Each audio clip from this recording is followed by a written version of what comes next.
പ്രമുഖ പത്രങ്ങളിലെ പ്രമുഖ വാർത്തകൾ ക്രോഡീകരിച്ചുകൊണ്ടുള്ള ഒരു സ്പെഷ്യൽ പ്രോഗ്രാം പത്രവാർത്താസിലേക്ക് എല്ലാവർക്കും സ്വാഗതം. അപ്പം ഇന്നത്തെ ദിവസം ഒരു നല്ല ഞായറാഴ്ച, ഡിസംബർ 8-ാം തീയതി. അപ്പം ഞായറാഴ്ച ആശംസകൾ നേരുന്നു. പിന്നെ ഇന്നലെ ഒരു സ്പെഷ്യൽ ആയിട്ടൊരു ദിവസം ഉണ്ടായിരുന്നു, നമ്മുടെ സ്വന്തം മരിയയുടെ ജന്മദിനമായിരുന്നു. അപ്പോൾ മെനി ബിലേറ്റഡ് ബർത്ത്ഡേ വിഷസ്. ഇന്നലെ മരിയ ലീവ് ആയതുകൊണ്ട് നമ്മൾ ഇപ്പൊ പറഞ്ഞിരിക്കുകയാണ്. സർപ്രൈസ് ആയില്ലേ? ഓക്കെ, അപ്പോൾ ഇന്നത്തെ ദിവസത്തിലേക്ക് എത്താം അല്ലേ? ഇന്ന് ഞായറാഴ്ച കൊണ്ട് എല്ലാരും വീട്ടിൽ കാണും. പോരാത്തതിന് ഡിസംബറിലെ ആദ്യത്തെ രണ്ടാമത്തെ ഞായറാഴ്ച. അപ്പൊ രണ്ടാമത്തെ ഞായറാഴ്ചയാണ്. കഴിഞ്ഞ ഞായറാഴ്ച ഞാൻ ഇങ്ങനെ ഇരുന്നായിരുന്നു, എനിക്ക് ഓർമ്മയുണ്ട്. കഴിഞ്ഞ ഞായറാഴ്ച ഞാൻ ഇവിടെ ഇരുന്നു. എല്ലാ ഞായറാഴ്ചകളിലും ഇപ്പൊ ഞാനുണ്ട്. അപ്പം ഞായറാഴ്ചയുടെ അടിപൊളിയായിട്ടുള്ള ഒരു ദിവസങ്ങളൊക്കെ നേർന്നുകൊണ്ട് അല്ലേ? ബർത്ത്ഡേ ആയിട്ടൊക്കെ എങ്ങനെ ഉണ്ടായിരുന്നു? അടിപൊളിയായിരുന്നു. ഞായറാഴ്ച പറ്റി പറ. സൺഡേ നമുക്കറിയാം, ആരും ജോലിക്കൊന്നും പോകാതെ എല്ലാരും വീട്ടിലിരിക്കുന്ന ദിവസമായിരിക്കും. അതെ, പക്ഷെ ഞങ്ങൾ വന്നു അല്ലേ ജോലിക്ക് വേണ്ടി. അതാണ് ഞങ്ങളുടെ ആത്മാർത്ഥത. എല്ലാരും ഞങ്ങളെ അനുഗ്രഹിക്കുക. എന്തിനും ചുമ്മാ ഇരിക്കട്ടെ അല്ലേ? ഓക്കെ, അപ്പൊ നമുക്ക് ഇന്നത്തെ പ്രധാനപ്പെട്ട വാർത്തകളിലേക്ക് പോകാം അല്ലേ? അപ്പൊ എന്താണ് പ്രധാനപ്പെട്ട വാർത്ത? ഏറ്റവും പ്രധാനപ്പെട്ട വാർത്ത, ഇന്ത്യക്ക് അഭിമാനമായിട്ട്, ഇന്ത്യയുടെ അഭിമാനം എന്ന് പറയുന്നത്, അഭിമാനം എന്നല്ല വാർത്തയിൽ പറയുന്നുണ്ട്, ഭാരതസഭയ്ക്ക് ആനന്ദ നിമിഷം. മാർ ജോർജ് കൂവക്കാട്ട് കർദിനാളായി അഭിഷിക്തനായിരിക്കുന്നു എന്നുള്ള വാർത്തയാണ് എല്ലാ പത്രങ്ങളുടെയും പ്രമുഖമായിട്ടുള്ള പ്രധാനപ്പെട്ട വാർത്ത. ക്രിസ്മസ് മാസത്തിൽ ഭാരത കത്തോലിക്ക വിശ്വാസികളുടെ മനസ്സുകളിൽ നക്ഷത്ര ദീപങ്ങൾ തെളിയിച്ച് മാർ ജോർജ് ജേക്കബ് കൂവക്കാട് കർദിനാളായി അഭിഷിക്തനായി. അദ്ദേഹം ഇപ്പൊ നമ്മുടെ സീറോ മലബാർ സഭയുടെ ഒരു വൈദികൻ എന്ന നിലയിൽ നിൽക്കുന്ന വ്യക്തിയായിരുന്നു. അദ്ദേഹം നേരെ വൈദിക സ്ഥാനത്ത് നിന്നും ഡയറക്റ്റ് ആയിട്ടാണ് കർദിനാൾ സ്ഥാനത്തിലേക്ക് എത്തിയിരിക്കുന്നത്. ഈ വൈദികൻ എന്ന് പറയുന്നതിനേക്കാൾ മേലോട്ട് വേറെ കുറെ ഉണ്ടല്ലോ, വികാരി ഉണ്ട്, ആർച്ച് ബിഷപ്പ്, അങ്ങനെ പ്രധാനപ്പെട്ട പല ഘടകങ്ങളും ഉണ്ടല്ലോ. അങ്ങനെ പദവികളിൽ നിന്നും അങ്ങനെ എത്തിയാണ് നമ്മൾ മെയിൻ ആയിട്ട് ഈ കർദിനാൾ എത്തുന്നത്. കർദിനാളിന്റെ മേളിൽ നിൽക്കുന്നത് നമ്മുടെ പോപ്പ് മാത്രമാണ്, മാർപ്പാപ്പ മാത്രമാണ് ഉള്ളത്. അപ്പൊ വൈദിക സ്ഥാനത്ത് നിന്നും ഡയറക്റ്റ് ആയിട്ട് കർദിനാൾ സ്ഥാനത്തേക്ക് എത്തിയ വ്യക്തിയാണ് ഇദ്ദേഹം. അപ്പൊ ഇന്നലെയാണ് അദ്ദേഹം കർദിനാളായിട്ട് സ്ഥാനമേറ്റത്. ഫ്രാൻസിസ് മാർപ്പാപ്പയാണ് അദ്ദേഹത്തെ കർദിനാൾ ആക്കിയിരിക്കുന്നത്. കേരളത്തിൽ നിന്നും നിരവധി മറ്റ് ആളുകളും അവിടെ ചെന്നായിരുന്നു. നമ്മുടെ സെന്റ് പീറ്റേഴ്സ് ബസിലിക്കയിലാണ് ഇതിന്റെ പരിപാടികളൊക്കെ നടന്നത്. ഇന്ത്യൻ സമയം ശനിയാഴ്ച രാത്രി 8:30 ചടങ്ങുകൾ തുടങ്ങി. ചങ്ങനാശ്ശേരി അതിരൂപത ആർച്ച് ബിഷപ്പ് മാർ തോമസ് തറയിലും മുൻ ആർച്ച് ബിഷപ്പ് മാർ ജോസഫ് പെരുന്തോട്ടവും സഹകാർമ്മികരായി ഉണ്ടായിരുന്നു. മാർപ്പാപ്പയുടെ കൂടെ അവരും ഉണ്ടായിരുന്നു. മാർ കൂവക്കാടിന്റെ സ്വന്തം രൂപതയിൽ മേൽപ്പട്ടക്കാർ ചടങ്ങിൽ ശുശ്രൂഷ വഹിച്ചത് അപൂർവ നിമിഷമായിരുന്നു. സ്വന്തം ആർച്ച് ബിഷപ്പ്, പല കാര്യങ്ങളും ഉണ്ടല്ലോ, അവരൊക്കെയാണ് അദ്ദേഹത്തെ കർദിനാളാക്കി അവരോധിക്കാൻ വേണ്ടി മുൻപന്തിയിൽ ഉണ്ടായിരുന്നു നോക്കുമ്പോൾ അദ്ദേഹത്തിന് ഭയങ്കര സന്തോഷമായിരുന്നു. നമ്മുടെ ഇന്ത്യയിൽ നിന്നും നിരവധി ആളുകൾ, നമ്മുടെ കേന്ദ്രമന്ത്രിമാർ അടക്കമുള്ള നിരവധി ആളുകൾ ചടങ്ങിൽ പങ്കെടുത്തിരുന്നു. നമ്മുടെ കേന്ദ്ര archbishop cardinal Mar George Alencherry, Syro Malankara major archbishop cardinal Mar Baselios Cleemis, Catholicos Bava തുടങ്ങിയവരും ചടങ്ങുകളിൽ പങ്കെടുത്തു. ഇതിനു പുറമെ സുരേഷ് എംപിയും MLA-മാരായ ചാണ്ടി ഉമ്മൻ, സജീവ് ജോസഫ്, BJP നേതാക്കളായ രാജീവ് ചന്ദ്രശേഖരൻ, അനിൽ ആന്റണി, അനൂപ് ആന്റണി തുടങ്ങിയവരെല്ലാം ഈ പരിപാടിക്ക് പങ്കെടുത്തിരുന്നു. ഇന്ത്യക്ക് മറ്റൊരു കർദിനാൾ കൂടി, ഇന്ത്യക്ക് മറ്റൊരു കർദിനാൾ ഉണ്ടോ? ഇല്ലല്ലേ, ഒരാളേ ഉള്ളൂ. അപ്പം അദ്ദേഹമാണ്. ഇദ്ദേഹം ചങ്ങനാശ്ശേരിക്കാരനാണ്, നമ്മുടെ കോട്ടയം ചങ്ങനാശ്ശേരിയിലുള്ള ആളാണ്. എന്നാണെങ്കിലും ഭാരതത്തിന്റെ അഭിമാന നിമിഷം, ആനന്ദ നിമിഷം, ഭാരതസഭയ്ക്ക് പുതിയൊരു കർദിനാൾ കൂടി എത്തിയിരിക്കുകയാണ്. അപ്പം സന്തോഷിക്കാം, നല്ലൊരു കാര്യമാണല്ലോ. ഓക്കെ, മറ്റൊരു പ്രധാനപ്പെട്ട വാർത്ത എന്താണ്? ഇനി നമുക്ക് പ്രാദേശികവും വിദേശീയവും രാഷ്ട്രീയവും യുദ്ധങ്ങളിലേക്കും കിടക്കാം. സന്തോഷ വാർത്ത കേട്ട് കഴിഞ്ഞാൽ നമുക്ക് ഈ യുദ്ധങ്ങൾക്കായിരിക്കും നമ്മുടെ അടുത്ത ന്യൂസ്. ഓക്കെ, സിറിയയിലെ ഇപ്പൊ ഭയങ്കര രൂക്ഷമായിട്ടുള്ള ഒരു യുദ്ധം നടക്കുകയാണ്. സിറിയയിൽ ഇപ്പൊ വളരെ എന്താ പറയുന്നത്, പേടിപ്പിക്കുന്ന തരത്തിലുള്ള ഒരു യുദ്ധമാണ്.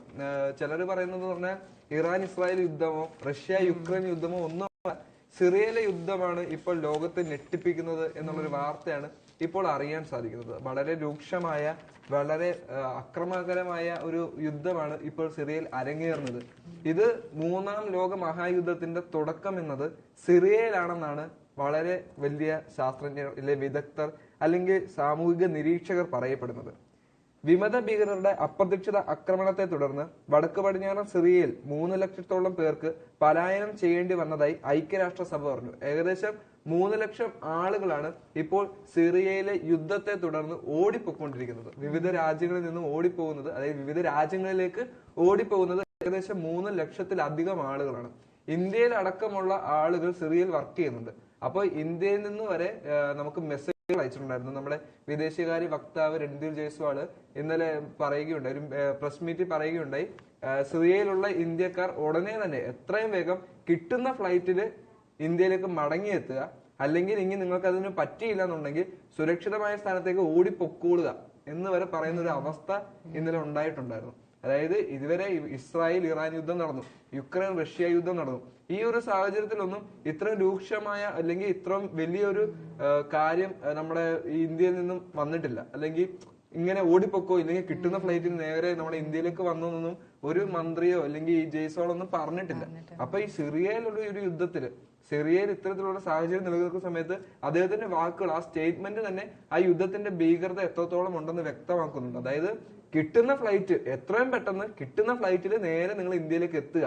ഇനി അങ്ങനെ എത്താൻ പറ്റിയിട്ടില്ല എന്നുണ്ടെങ്കിൽ നിങ്ങൾ ഏറ്റവും സുരക്ഷിതമായ സ്ഥാനത്തേക്ക് മാറിപ്പോകണം എന്നുള്ള തരത്തിലാണ് ഇപ്പോൾ അവിടെ പറയുന്നത്.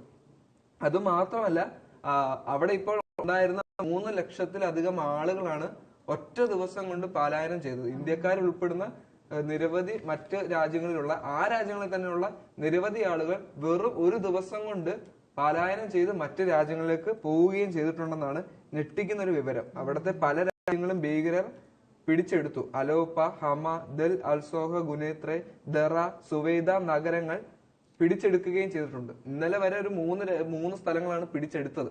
അതേസമയം ഇന്ന് അവർ 5 സ്ഥലം പിടിച്ചെടുത്തു എന്നുള്ള ന്യൂസാണ് പറയുന്നത്. ഡമാസ്കസിൽ 50 കിലോമീറ്റർ ചുറ്റളവിൽ എത്തിയെന്നും HTS അവകാശപ്പെട്ടിട്ടുണ്ട്. HTS എന്നാണ് ആ ഭീകരവാദികളുടെ പേര്. അപ്പൊ അവര് ഡമാസ്കസ്, അതായത് നമ്മുടെ ഈ സിറിയയുടെ തലസ്ഥാനമാണ് ഡമാസ്കസ്, അവിടം വരെ പിടിച്ചെടുക്കാനുള്ള തയ്യാറെടുപ്പിലാണ് അവര്. അങ്ങനെ വലിയൊരു യുദ്ധ സാഹചര്യം നിലനിൽക്കുന്ന ഒരു സമയമാണ് സിറിയയിൽ ഇപ്പോൾ ഉള്ളത്. അങ്ങനെ ഒരു സാഹചര്യത്തിൽ അവിടെ നിൽക്കുന്നത് ഒട്ടും സേഫ് അല്ല. വളരെ യുദ്ധങ്ങളും, കാരണം സിറിയയ്ക്ക് സഹായിക്കാൻ നിരവധി മറ്റ് രാജ്യങ്ങളുണ്ട്. സിറിയയുടെ ആയുധങ്ങൾ വളരെ വലുതാണ്, ആയുധ ശേഖരണങ്ങൾ വളരെ വലുതാണ്. അതുകൊണ്ട് തന്നെ അവിടെ വലിയൊരു യുദ്ധം തന്നെ ഇനി ഉണ്ടാകാൻ സാധ്യതയുണ്ടെന്നാണ് പറയപ്പെടുന്നത്.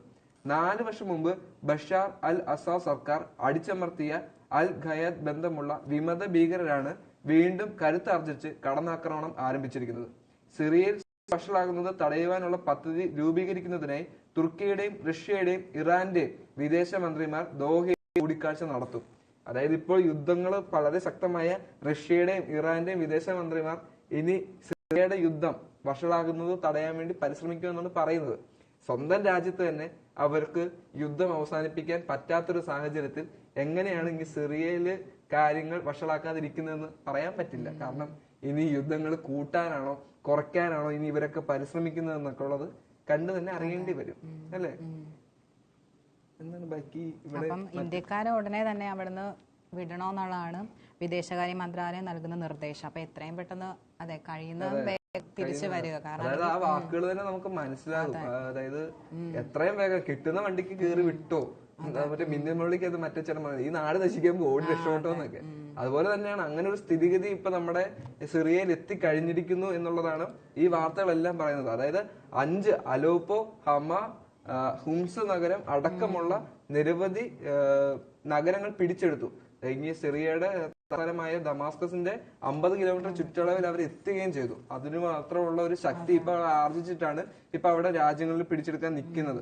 അത്തരത്തിലൊരു സാഹചര്യത്തിൽ നിലവിലെ സ്ഥിതിഗതികൾ വളരെ രൂക്ഷമാകുന്ന സാഹചര്യമാണെന്നാണ് സിറിയൻ റിപ്പോർട്ടുകൾ പറയുന്നത്. പെട്ടെന്ന് ഇങ്ങനെ പറയുമ്പോൾ നമുക്ക് എന്ത് ചെയ്യണോ ആൾക്കാർ കൺഫ്യൂഷൻ ആയിരിക്കും. കാരണം ഇത്ര നാളും ഇല്ലാത്തൊരു പെട്ടെന്നൊരു യുദ്ധമായിരുന്നു സിറിയൻ യുദ്ധം എന്ന് പറയുന്നത്. കാരണം ഇതുവരെ ദിവസങ്ങളായിട്ട് നമ്മൾ കേൾക്കുന്നത് ഇറാൻ ഇസ്രായേൽ യുദ്ധം, അല്ലെങ്കിൽ പാലസ്തീൻ യുദ്ധം, അതുപോലെ തന്നെ റഷ്യ യുക്രൈൻ യുദ്ധം എന്നൊക്കെ കേട്ടുകൊണ്ടിരിക്കുന്ന സമയത്ത് പെട്ടെന്നാണ് സിറിയയിലേക്ക് ഒരു യുദ്ധം വന്നു, അല്ലെങ്കിൽ സിറിയയിലെ ആളുകൾ അവിടെ ആക്രമിക്കാൻ ഭീകരർ എത്തി എന്നുള്ള ന്യൂസ് വന്നപ്പോൾ വളരെയധികം ആളുകൾ വളരെ ഭയപ്പെട്ടു തുടങ്ങി.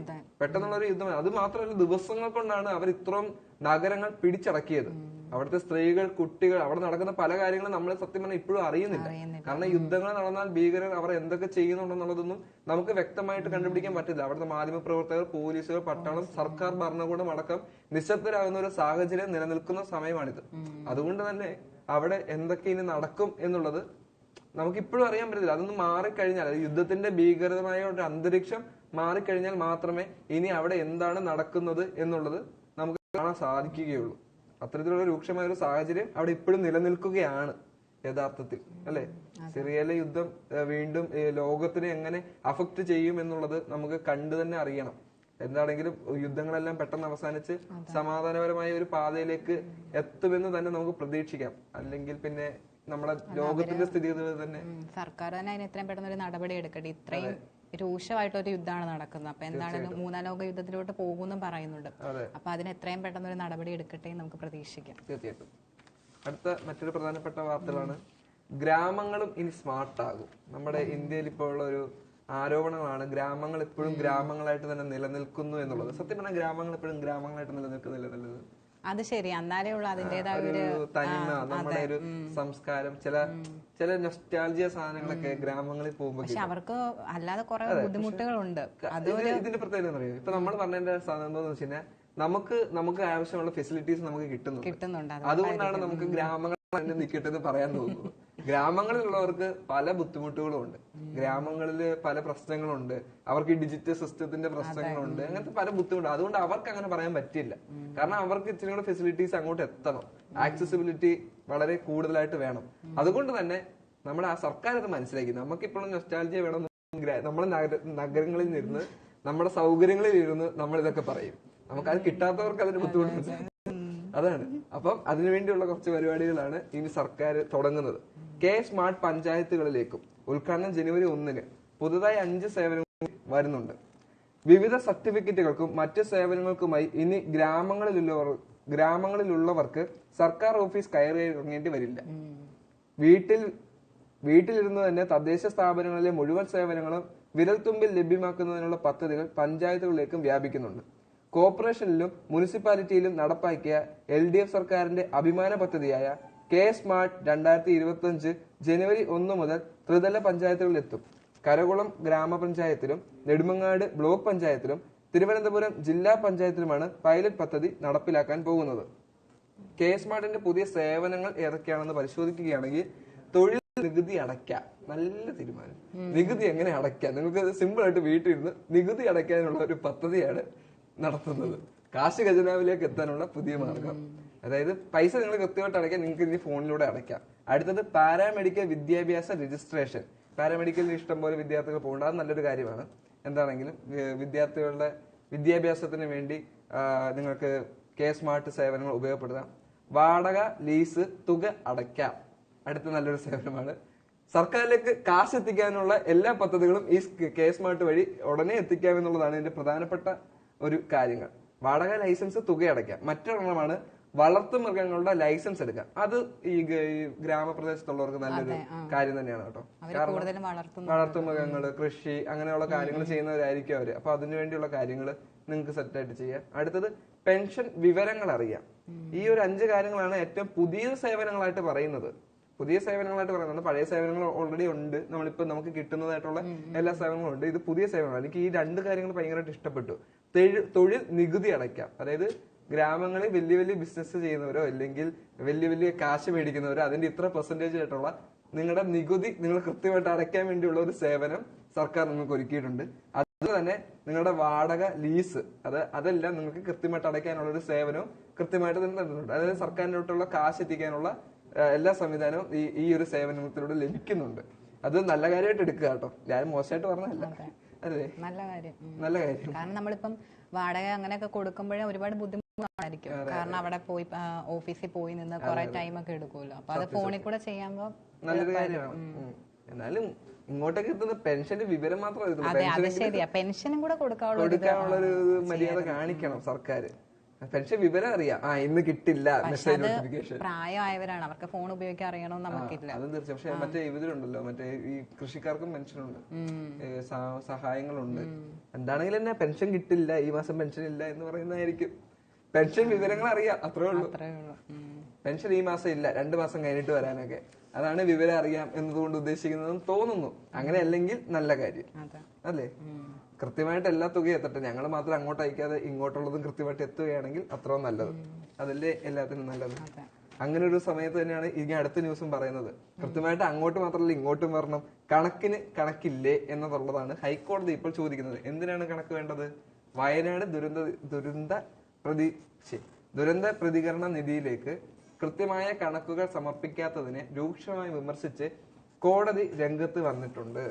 അതാണ് ഇപ്പോഴത്തെ ഏറ്റവും പ്രധാനപ്പെട്ട ഒരു ന്യൂസാണ്. കേരളത്തെ സംബന്ധിച്ച് ഏറ്റവും മോശമാണോ അല്ലെങ്കിൽ ലജ്ജാകരമാണോ എന്നുള്ളൊരു ചോദ്യം ഉയർത്തിക്കാട്ടുന്ന തരത്തിലുള്ള ഒരു ന്യൂസാണ് ആ പറയുന്നത്. കാരണം കൃത്യമായ കണക്കുകൾ ഇല്ലാതെയാണ് വയനാടിന്റെ ദുരന്ത നിവാരണ പദ്ധതി ഇപ്പോൾ ചെലവാക്കിയതെന്നാണ് ഹൈക്കോടതി വിമർശിക്കുന്നത്. 677 കോടി വിനിയോഗത്തിൽ ഉത്തരമില്ലാത്ത സംസ്ഥാന സർക്കാർ രൂക്ഷമായി വിമർശിച്ച് ഹൈക്കോടതി രംഗത്ത് വന്നു. സംസ്ഥാന ദുരന്ത പ്രതികരണ നിധിയിലുള്ള 677 കോടി എന്തിനു വേണ്ടി ചെലവഴിക്കാനുള്ളതാണെന്ന് വ്യക്തമായ വിശദീകരണം നൽകാനാവാതെ സംസ്ഥാന സർക്കാരിനെ രൂക്ഷമായി വിമർശിച്ച് ഹൈക്കോടതി. കടം വാങ്ങാൻ പോകുമ്പോൾ കടം തരുന്നവരോട് കൃത്യമായി കണക്ക് പറയേണ്ടി വരുമെന്നും ജസ്റ്റിസ് AK ജയശങ്കർ നമ്പ്യാരും ജസ്റ്റിസ് CP മുഹമ്മദ് നിയാസും അടങ്ങിയ ബെഞ്ച് ചോദിക്കുകയുണ്ടായി. 677 കോടിയിൽ നിന്നും എത്ര രൂപ വയനാട് ചൂരൽമല മുണ്ടക്കൈ ഉരുൾപൊട്ടൽ ദുരന്ത ബാധിതരുടെ പുനരധിവാസത്തിന് ചെലവഴിക്കാൻ കഴിയുമെന്നറിയില്ലെങ്കിൽ പിന്നെ എങ്ങനെ പണമില്ലെന്ന് പറയും? അതാണ് പ്രശ്നം. 677 കോടിയിൽ നിന്നും എത്ര രൂപ ഇന്ന ആൾക്കാർക്ക് ഉപയോഗിക്കേണ്ടി വരും എന്നുള്ളതിന്റെ ചോദ്യം ചോദിച്ചപ്പോൾ നമ്മുടെ സർക്കാരിന് അതിന് പറയാൻ ഉത്തരമില്ലാതായിപ്പോയി. അങ്ങനെയുള്ള ഒരു സാഹചര്യത്തിൽ ഇനി എന്ത് എന്നുള്ളൊരു ചോദ്യമാകും. കാരണം എങ്ങനെയാണ് പണം ഉപയോഗിക്കേണ്ടത്? അതായത് നമുക്കിപ്പോ അറിയാലോ, നമ്മൾ എല്ലാം പ്ലാൻ ചെയ്യുന്ന സമയത്ത് അതായത് ഇത്ര പൈസ ഇന്നർക്ക് കൊടുക്കണം, ഇങ്ങനെ ആൾക്ക് കൊടുക്കണം, ഇന്ന പദ്ധതിക്ക് വേണ്ടി ഇത്ര പൈസ വേണം, ഇന്ന പദ്ധതി, ഇങ്ങനെയാണ് നമ്മൾ എസ്റ്റിമേറ്റ് ഇടുന്നത്. ആ എസ്റ്റിമേറ്റ് ഇടുമ്പോൾ എസ്റ്റിമേറ്റ് ഇട്ട് കഴിഞ്ഞിട്ടാണ് നമ്മൾ കേന്ദ്രത്തിന് പൈസ കൊടുക്കുന്നത്. ചോദിക്കേണ്ട, കടം വാങ്ങേണ്ട പൈസ നമ്മൾ ചോദിക്കേണ്ടത്. അപ്പം കോടതി ചോദിച്ചു, അന്ന് ഇന്ന ആൾക്ക് അതായത് ഇന്ന പദ്ധതിക്ക് വേണ്ടി നിങ്ങൾ എത്ര രൂപയാണ് ഉപയോഗിക്കാൻ പദ്ധതി ഇടുന്നത്, ഇല്ലെങ്കിൽ ആ രൂപ കൊണ്ട് നിങ്ങൾ എന്താണ് ചെയ്യാൻ പോകുന്നത് എന്നുള്ളൊരു ചോദ്യം ചോദിച്ചപ്പോൾ അതിന് ഉത്തരവില്ല. മനസ്സിലായി? ഇപ്പൊ ഞാനൊരു വീട് നിർമ്മിക്കാൻ പോകുന്നു, 10 പേർക്ക് വീട് നിർമ്മിക്കുക, 10 ലക്ഷം രൂപയുടെ 10 വീട് നിർമ്മിക്കുക, എനിക്ക് 1 കോടി രൂപ വേണം, അങ്ങനെ ഒരു പദ്ധതി ഇടുന്നു. അപ്പം ഹൈക്കോടതി ചോദിക്കുന്നു, 10 ലക്ഷം കൊണ്ട് നീ എങ്ങനെ വീടുണ്ടാക്കാൻ പോകുന്നു ചോദിക്കുമ്പോൾ എനിക്ക് ഉത്തരവില്ല. അതായത് നമ്മളെ മനക്കണക്കുകൾ കൂട്ടിയിട്ട് ഒരിക്കലും ചെന്ന് ഒരു ബഡ്ജറ്റ് ഇട്ട് കേന്ദ്ര സർക്കാരിൽ നിന്ന് പൈസ ചോദിച്ചാൽ അത് കിട്ടില്ല. കൃത്യമായ കണക്കുകൾ, പ്രത്യേകിച്ച് സർക്കാരിന്റെ ഖജനാവിൽ നിന്ന് എടുക്കുന്ന പൈസക്ക് കൃത്യമായ കണക്കുകൾ ചൂണ്ടിക്കാണിക്കണം. അല്ലെ ഈ ചോദ്യങ്ങൾക്കൊക്കെ കൃത്യമായ ഉത്തരം ഉണ്ടായിരുന്നെങ്കിൽ കേന്ദ്ര സർക്കാരിൽ നിന്നും കൃത്യമായ പണം കിട്ടുമായിരുന്നു. അതായിരുന്നു പ്രശ്നം. 2219 കോടി രൂപയായിരുന്നു നമ്മൾ അപേക്ഷ കൊടുത്തത്. ഈ 2219 രൂപ നിങ്ങൾ എങ്ങനെ ഉപയോഗിക്കും എന്നുള്ള ചോദ്യം ചോദിച്ചപ്പോൾ ഒന്നുമില്ല. സർക്കാരിന്റെ പോക്കറ്റിലോട്ട് വരുമോ, അത് പാവപ്പെട്ട ചൂരൽമലയിലെ നിവാസികൾക്ക് വരുമോ എന്നുള്ളൊരു ചോദ്യം അവിടെ വളരെ പ്രസിദ്ധമാണ്. കാരണം ആളുകൾക്ക് പൈസ എത്തണം, അവർക്ക് ഇന്ന കാര്യങ്ങളൊക്കെ ചെയ്യണം. ഈ 2219 കോടി രൂപ നിങ്ങൾ എങ്ങനെ വിനിയോഗിക്കുന്നു എന്നുള്ള കണക്കുകൾ കൃത്യമായിട്ട് കാണിക്കണം. ഒന്നുമില്ല. കഴിഞ്ഞ ദിവസം അങ്ങനെ എന്നോട്, അതായത് ഈ എസ്റ്റിമേറ്റ് ഇട്ട സമയത്തും ഈ ഒരു പൈസ വലിയ പൈസയാണെന്നും പറഞ്ഞ് നമ്മൾ ഒരുപാട് വിമർശിച്ചപ്പോൾ സർക്കാർ പറഞ്ഞൊരു കാര്യമായിരുന്നു, അതായത് നമ്മളിത് എസ്റ്റിമേറ്റ് ആണ് പറഞ്ഞിരിക്കുന്നത്, ഇത്രയും പൈസ നമുക്ക് കിട്ടില്ല, അതുകൊണ്ട് എസ്റ്റിമേറ്റ് പറഞ്ഞ തുകയാണ് കിട്ടിയിരിക്കുന്നത്, എന്നാൽ പോലെ കുറച്ചെങ്കിലും കിട്ടുള്ളൂ എന്നുള്ളൊരു ചോദ്യമാണ് വന്നത്. ഇപ്പൊ കിട്ടാതിരുന്നതിന്റെ പ്രധാനപ്പെട്ട കാരണം എന്താണെന്ന് വെച്ച് കഴിഞ്ഞാൽ അനാവശ്യമായി ചോദിക്കുക എന്നുള്ള ഒരു ആരോപണമാണ് ഉയർന്നു വന്നിരിക്കുന്നത്. കാരണം ചുമ്മാ കണക്ക് കൂട്ടി ഒരു കണക്ക് അങ്ങോട്ട് പറഞ്ഞു, ഇങ്ങോട്ട് തരണമെന്നാണ് സർക്കാർ ഇപ്പൊ അവകാശപ്പെടുന്നത്. ഒരുപാട് തവണ കേന്ദ്രത്തെ വിമർശിച്ചിട്ടുണ്ടായിരുന്നു, വയനാടിനെ കേരളത്തെ അവഗണിക്കുന്നു, വയനാടിനെ ദേശീയ ദുരന്തമായിട്ട് പ്രഖ്യാപിക്കുന്നില്ല എന്നൊക്കെ പറഞ്ഞു. അപ്പം അതിനൊരു വ്യക്തമായിട്ടുള്ള ഒരു റീസൺ ഉണ്ടെന്ന് ഇപ്പോഴാണ് മനസ്സിലാവുന്നത്. കാരണം നമ്മൾ തന്നെ കുറെ തവണ പറഞ്ഞിട്ടുണ്ട്. നമ്മൾ തന്നെ സിമ്പിൾ ആയിട്ട് ആലോചിച്ചു, നമ്മൾ എന്ത് പദ്ധതി തുടങ്ങണമെങ്കിൽ ചെറിയൊരു ചായ കുടിക്കാൻ പോവുകയാണെങ്കിൽ നമ്മളെ ഈ കാശ് വേണം, ഇന്ന് ചായക്ക് ഇത്ര പൈസ, ഇല്ല പെട്രോൾ അടിക്ക് ഇത്ര പൈസ, ആ ഒരു കണക്ക് നമ്മുടെ കയ്യിലുണ്ട്. ഇന്നത് ഇത്ര പൈസ ആകുന്നുള്ള എസ്റ്റിമേറ്റ് ഇട്ടിട്ടാണ് നമ്മൾ കൊടുക്കുന്നത്. ഇത് ചുമ്മാ കയറി പൈസ ചോദിച്ചു കഴിഞ്ഞാൽ കിട്ടേണ്ട ഒരു അവസ്ഥയല്ലല്ലോ, വലിയ തുകയാണല്ലോ. അത് വയനാട്ടിലെ ജനങ്ങളിലേക്ക് ആ പൈസ എത്തണം എന്നുള്ള ഒരു കാര്യമാണ് ഇതിനകത്ത് പ്രധാനമായിട്ട് ഉദ്ദേശിച്ചിരിക്കുന്നത്. ഹൈക്കോടതി പറയുന്ന മറ്റൊരു കാര്യം എന്ന് വെച്ച് കഴിഞ്ഞാൽ ഓരോ വർഷവും ശരാശരി 700 കോടിയിലധികം രൂപ SDRF-ൽ നിന്നും ചെലവഴിക്കേണ്ടതുണ്ടെന്ന് കോടതി ഹാജരായ അക്കൗണ്ട് ഓഫീസർ വിശദീകരിച്ചിട്ടുണ്ട്. വയനാട്ടിൽ ഉണ്ടായതുപോലുള്ള വലിയ ദുരന്തങ്ങൾ ഇനി വരില്ല. 677 കോടിയിൽ എത്ര ഉപയോഗിക്കാമെന്നത് ഒരു ധാരണയുമില്ല. എന്നിട്ട് അടിയന്തരമായി 240 കോടി വേണമെന്ന് ആവശ്യപ്പെട്ടു. പരസ്പര ആരോപണം ഉന്നയിക്കുന്നത് നിർത്തണം, ദുരന്തബാധിതരെ അപമാനിക്കുന്നതും തുല്യമാണ് ഇതെന്ന് കോടതി ആരോപിക്കുന്നുണ്ട്. 677 കോടിയിൽ നിന്നും എത്ര കൊടുക്കാനുണ്ടെന്ന ചോദ്യത്തിന് ആ വിവരം കളക്ടർമാരിൽ നിന്ന് ശേഖരിക്കണമെന്നാണ് അക്കൗണ്ട്സ് ഓഫീസർ അറിയിച്ചത്. കൃത്യമായി ഓഡിറ്റ് നടത്തുന്നുണ്ടോ എന്നും കോടതി ആരാഞ്ഞു. താൻ 12 ദിവസം മുൻപ് മാത്രമാണ് ചാർജ് എടുത്തതെന്നാണ് മറുപടി പറഞ്ഞത്. അതായത് അവിടുത്തെ കോടതിയിൽ കളക്ടർ പറയുന്നത്, ഞാൻ വെറും 12 ദിവസമായുള്ള എനിക്കൊന്നും അറിയത്തില്ല, എന്നെ വെറുതെ വിട്ടേക്കുന്നത് കോടതിയോട് അപേക്ഷിച്ച് കളക്ടർ വന്നിരിക്കുകയാണ്. ഇതൊക്കെ ഒരു ഭയങ്കര മോശമായിട്ടുള്ള ഒരു കാര്യമാണ് കേട്ടോ. കാരണം അത്രയും വലിയ ദുരന്തം നടന്ന നമ്മുടെ കൺമുൻപിൽ കേരളത്തിലുള്ള എല്ലാവർക്കും വ്യക്തമായിട്ട് അറിയാവുന്ന ഒരു കാര്യമാണ്. അവിടുത്തെ കണക്കുകൾ എടുക്കുന്ന നിങ്ങളുടെ സർക്കാർ ഉദ്യോഗസ്ഥർ ഇല്ലെങ്കിൽ കളക്ടർ ഉൾപ്പെടെയുള്ളവരുടെ വ്യക്തമായ ഉത്തരവാദിത്തമാണ്. കളക്ടർ അല്ല, എനിക്ക് തോന്നുന്നു മറ്റേ അക്കൗണ്ട് ഓഫീസറിനോടാണ് തോന്നുന്നു ചോദിച്ചേക്കുന്നത്. 12 ദിവസം എന്ന് പറയുന്നത് ഒരു എക്സ്ക്യൂസ് അല്ല. കാരണം 12 ദിവസം കൊണ്ട് ആ ജനങ്ങൾക്ക് വേണ്ടിയുള്ള തുക എത്തിക്കുക എന്നുള്ളത് വളരെ പ്രധാനപ്പെട്ട ഒരു കാര്യമാണ്. അതിനുവേണ്ടി ഇനിയും ഇങ്ങനത്തെ ആക്ഷേപരഹിതമായ അല്ലെങ്കിൽ ആക്ഷേപം പോലെയുള്ള കാര്യങ്ങളൊന്നും പറയരുത്. കാരണം അവർക്ക് ബുദ്ധിമുട്ടുള്ളവർക്ക് കഴിഞ്ഞ കുറച്ച് ദിവസങ്ങളായി നിരവധി ചാനലുകളിൽ ഇപ്പോഴും ബുദ്ധിമുട്ടുന്നവരുടെ ഇപ്പോഴും സാമൂഹിക മാധ്യമങ്ങളിൽ അടക്കം നിരവധി പേരുടെ ജീവിത ദുരന്തങ്ങൾ നമുക്ക് കാണാൻ സാധിക്കുന്നുണ്ട്. കൊച്ചു കുട്ടികളടക്കമുള്ളവർ നിന്ന് കരയുന്നത് കാണുമ്പോൾ നമുക്ക് വല്ലാത്തൊരു സങ്കടം. അപ്പൊ അവർക്ക് വേണ്ടി എന്തെങ്കിലും ചെയ്യാൻ പറ്റുന്നത് സർക്കാരിന് മാത്രമാണ്. നമ്മുടെ കേരളം എന്താണെങ്കിലും ഒരുമിച്ച് നിന്നു. അതെ, കേരളത്തിൽ ഒരുപാട് സഹായങ്ങൾ കിട്ടിയിട്ടുണ്ടായിരുന്നു. ഇപ്പൊ കേന്ദ്രത്തിന്റെയാണ് നമ്മൾ പ്രതീക്ഷിക്കുന്ന സഹായം. അപ്പൊ അതിനകത്ത് നമ്മൾ സർക്കാർ ഇങ്ങനെ കാണിക്കുകയാണെങ്കിൽ അത് ദുരന്തം അവർക്കാണ് ഏറ്റവും വലിയ തിരിച്ചടിയാവുന്നത്. തീർച്ചയായിട്ടും. ഇപ്പോഴും അവരെ അതിജീവിക്കാൻ ശ്രമിച്ചുകൊണ്ടിരിക്കുന്നതേ ഉള്ളൂ. അപ്പൊ അവരെ മാക്സിമം സഹായിക്കുക അവരെ. അതെ. അപ്പം എന്താണെങ്കിലും വയനാട് വീണ്ടും പഴയ വയനാടായി മാറ്റാൻ വേണ്ടി നമുക്ക് എല്ലാവർക്കും ഒരുമിച്ച് നിൽക്കാം. കേന്ദ്ര സർക്കാരും സംസ്ഥാന സർക്കാരും എപ്പോഴും കൂടെ നിൽക്കട്ടെ എന്നൊക്കെ പ്രതീക്ഷിച്ച് അടുത്ത വാർത്തയിലോട്ട് പോകാം അല്ലേ? ഓക്കെ. നമ്മൾ കഴിഞ്ഞ ഇടയ്ക്കൊക്കെ പറഞ്ഞാണ് ബംഗ്ലാദേശിലെ സംഘർഷം. അവിടെ ഹിന്ദുക്കൾക്കെതിരെ വലിയ തോതിലുള്ള കലാപമായിരുന്നു അവിടെ നടന്നത്. അപ്പം ബംഗ്ലാദേശിൽ സംഘർഷം ഇസ്കോൺ കേന്ദ്രവും ക്ഷേത്രങ്ങളും നശിപ്പിച്ചു. അപ്പം ബംഗ്ലാദേശിൽ ഇസ്കോൺ സംഘടനയുടെ കേന്ദ്രവും 2 ക്ഷേത്രങ്ങളും തീ വെച്ച് നശിപ്പിച്ചു. ശനിയാഴ്ച പുലർച്ചെ ധാക്കയിലെ ദൗർ ഗ്രാമത്തിലെ രാധാകൃഷ്ണ ക്ഷേത്രം, മഹാഭാഗ്യ ലക്ഷ്മി നാരായണ ക്ഷേത്രം എന്നിവയാണ് നശിപ്പിച്ചത്.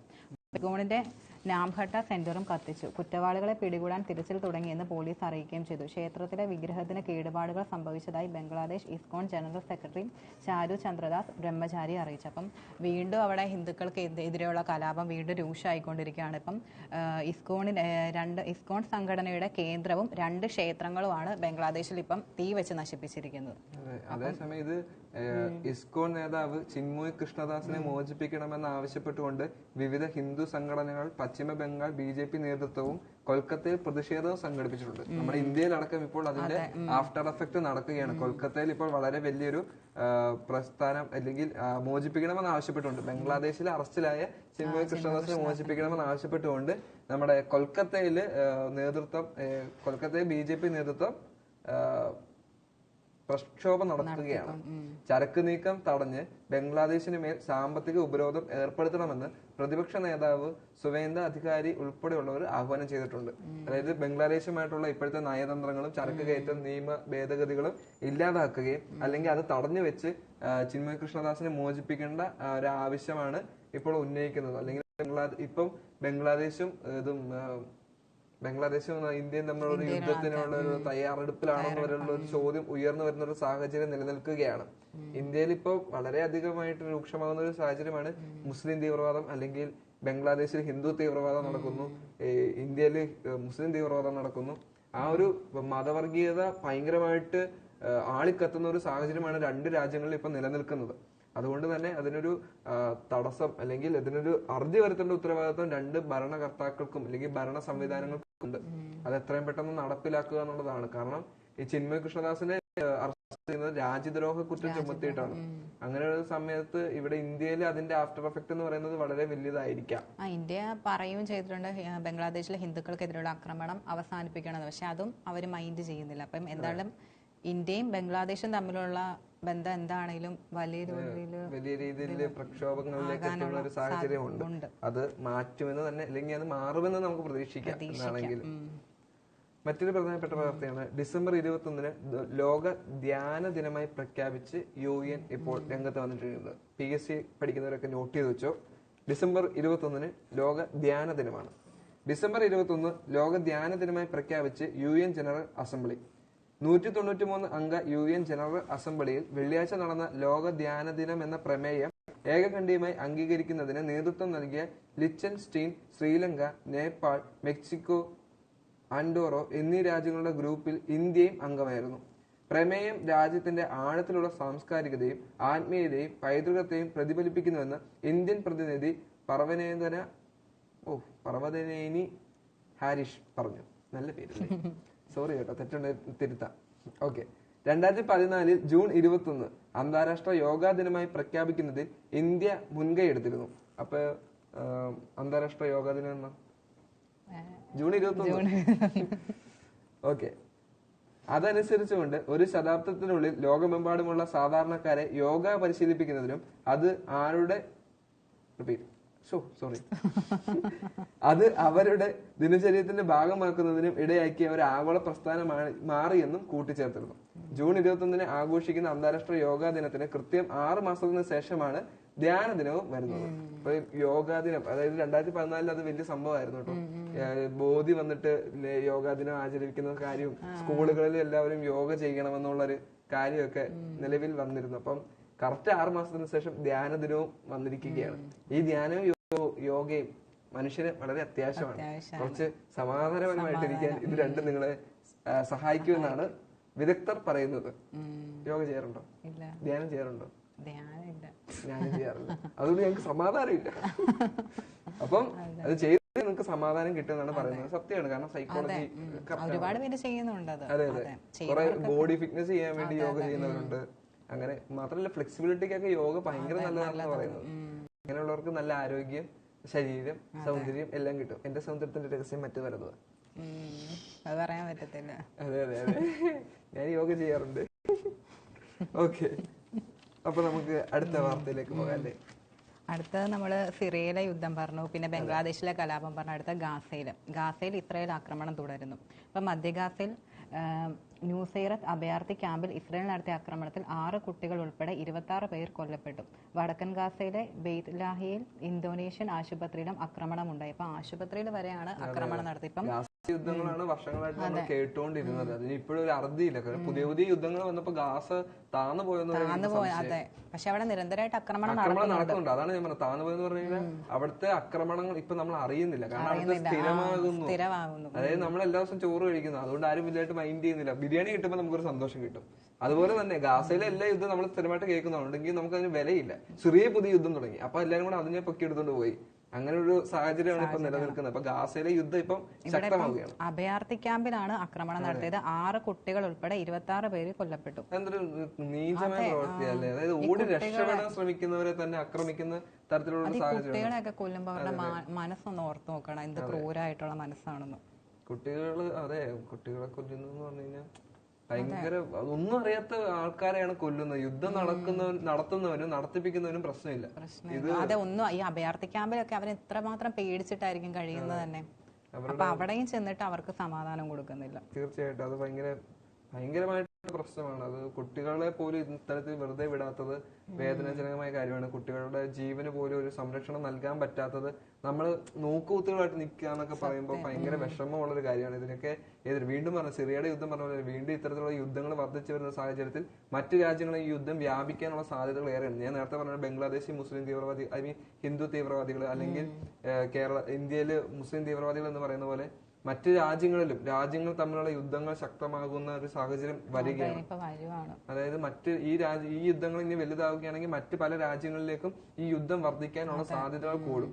അപ്പം ഒരേ ഏകമായി ചിന്തിക്കുന്ന രാജ്യങ്ങൾ ഒരുമിച്ച് നിൽക്കുകയും ബാക്കിയുള്ള രാജ്യങ്ങൾ ഒരുമിച്ച് നിൽക്കുന്ന ഒരു സാഹചര്യത്തിൽ അത് വലിയൊരു യുദ്ധമായിട്ട് മാറാൻ സാധ്യതയുണ്ട്. അപ്പൊ അതായത് ഇപ്പൊ ഇസ്രായേലിനെ സപ്പോർട്ട് ചെയ്യാൻ മറ്റു രാജ്യങ്ങളും, റഷ്യനെ സപ്പോർട്ട് ചെയ്യാൻ മറ്റു പല രാജ്യങ്ങളും, യുക്രൈനെ സപ്പോർട്ട് ചെയ്യാൻ വേറെ കുറെ രാജ്യങ്ങളും, ഈ രാജ്യങ്ങൾ തമ്മിലുള്ള യുദ്ധങ്ങൾ അങ്ങോട്ടും ഇങ്ങോട്ടും ആകുമ്പോൾ ഇതിനകത്ത് ഇടയ്ക്ക് നിൽക്കുന്ന മറ്റു പല രാജ്യങ്ങളും ഇല്ലാതാവുകയാണ് ചെയ്യുന്നത്. അല്ല ഇപ്പോഴും ഇപ്പൊ നമുക്ക് ഇതൊന്നും അഫക്ട് ചെയ്യാത്തത് നമ്മളിതൊന്നും അറിയാത്തത് കൊണ്ടാണ്. നമുക്ക് ഇതൊന്നും അറിയാൻ പറ്റുന്നില്ല. അതുകൊണ്ടാണ് നമുക്കിതൊന്നും വലിയ പ്രശ്നമല്ല എന്ന് തോന്നുന്നത്. പക്ഷെ ഇത് അനുഭവിക്കുന്നവർക്ക് ഇത് വളരെ വലിയൊരു പ്രശ്നം തന്നെയാണ്. ജീവൻ ഇല്ലാതാകുന്നു, എല്ലാം ഇത്ര നാളെ സമ്പാദിച്ചില്ലാതാകുന്നു, ജീവന് വേണ്ടി പേടിച്ച്, അതായത് ആകെയുള്ള ജീവന് വേണ്ടി പേടിച്ച് ജീവിക്കുന്ന ഒരു അവസ്ഥയാണ്. പേടിച്ച് ജീവിക്കുക. അതെ, എല്ലാം നഷ്ടപ്പെട്ടവരാണ് ഈ അഭയാർത്ഥി ക്യാമ്പിൽ അഭയം തേടി എത്തുന്നത്. അപ്പൊ അവിടെയും അവരെ ഉപദ്രവിക്കുകയാണ്. ഇപ്പൊ ഗാസയിലെമ്പാടുമായി 60 പേർക്ക് പരിക്കേറ്റു. ലെബനനിലെ ബെയ്റൂട്ടിൽ ഇസ്രായേൽ ആക്രമണത്തിൽ തകർന്ന കെട്ടിടത്തിന്റെ അവശിഷ്ടങ്ങൾക്കിടയിൽ നിന്ന് 4 മൃതദേഹങ്ങൾ കൂടി കണ്ടെടുത്തു. തെക്കൻ ലെബനിൽ സുരക്ഷാ ഭീഷണി ഉയർത്തിയ ഹിസ്ബുള്ള അംഗത്തെ കൊലപ്പെടുത്തിയതായി ഇസ്രായേൽ സേന അറിയിക്കുകയും ചെയ്തിട്ടുണ്ട്. അപ്പം 44,664 ഗാസയിൽ ഇതുവരെ പാലസ്തീൻകാർ കൊല്ലപ്പെട്ടത്. ഗാസയിൽ ഇതുവരെ 44,600 64 പാലസ്തീൻകാർ കൊല്ലപ്പെട്ടു. ഇന്നലെ 24 മണിക്കൂർ കാലയളവിൽ 52 പേര് കൊല്ലപ്പെട്ടു. ഒരു ദിവസം മരിച്ചവരുടെ എണ്ണമാണ് ഏകദേശം 52 പേര്.